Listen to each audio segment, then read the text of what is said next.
విజయనగరం జిల్లా చీపురుపల్లి నియోజకవర్గంలోని శివరావు గ్రామంలో డ్రైనేజ్ వాటర్ చెరువును తలపిస్తున్నాయి. గ్రామంలో జనసేన నేత విసిరిగిరి శ్రీనివాసరావు పర్యటించి స్థానిక సమస్యలను అడిగి తెలుసుకున్నారు. గ్రామానికి రాకపోకలు సాగించే రోడ్డుపై డ్రైనేజ్ వాటర్ సమస్యను ఇప్పటికే ఉన్నత అధికారులకు పలుమార్లు విన్నవించుకున్నా ఎటువంటి స్పందన లేదని గ్రామస్తులు వాపోతున్నారు. ప్రభుత్వానికి చెడ్డ పేరు తెచ్చే విధంగా అధికారులు నడుచుకోవద్దని, బాధ్యతాయుతంగా పనిచేయాలని శ్రీనివాసరావు హితవు పలికారు. వెంటనే సమస్యను పరిష్కరించవలసిందిగా సంబంధిత అధికారులను ఆదేశించారు.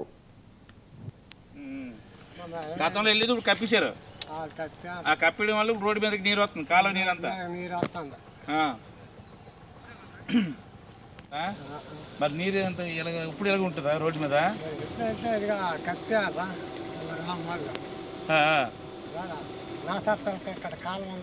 కాలువ కప్పించారా?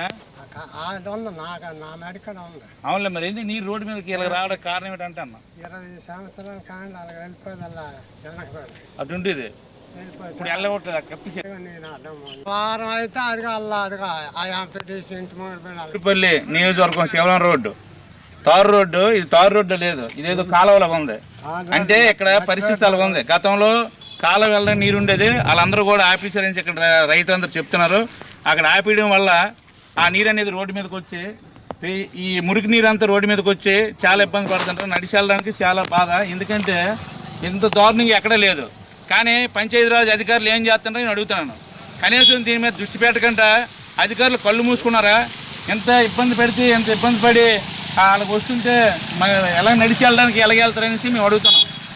ఈరోజు కూటమి ప్రభుత్వం ఉన్నది పేదవాడికి పనిచేయడానికి, పెద్దల సమస్యలు తీర్చడానికి. మరి ఇక్కడ 1 year నుంచి ఇదే ఇబ్బంది పడితే కనీసం పంచాయతీరాజ్ అధికారులు ఎందుకు పట్టించుకోవట్లేదు మేము ప్రశ్నిస్తున్నాం. మీరు ఇమీడియట్గా దీని మీద యాక్షన్ తీసుకొని ఇమీడియట్గా దీనికి ఎలాగైతే నీరు పంపించాలో తీసుకోపోతే మట్టుగా అధినేత పవన్ కళ్యాణ్ దృష్టికి తీసుకెళ్ళి మీ ఎవరెవరు ఉన్నారో దీంట్లోనే ఎవరైతే జాప్యం చేస్తున్నారో వాళ్ళ మీద యాక్షన్ తీసుకొని వాళ్ళకి కఠినమైన చర్యలు తీసుకుంటారనేసి జనసేన పార్టీ చెప్తున్నాం. ఎందుకంటే ఇంత రైతులందరూ కూడా ఇబ్బంది పడి నడిచి వెళ్తుంటే ఆ ఏదైతే మురికి నీరు ఉందో దానివల్ల జబ్బులు వ్యాధులు వచ్చి ఏర్పడే అవకాశం ఉంది. ఆ మురికి నీరు వల్ల చాలామందికి వ్యాధులు వచ్చి హాస్పిటల్ పాలు అవుతారు. ఇప్పుడు దీన్ని చాలామంది ఇబ్బంది పడినా ఎవరు పట్టించుకునే పరిస్థితి లేదు. ఇది ఎమ్మెల్యే గారి దృష్టికి, అలాగే సీఎం దృష్టికి, పవన్ కళ్యాణ్ దృష్టికి పంపించి దీన్ని పరిష్కారం చేయాలనేసి ఎట్టి పరిస్థితుల్లోనే దీని మటుగా ఇమీడియట్గా యాక్షన్ తీసుకోవాలని చెప్పి జనసేన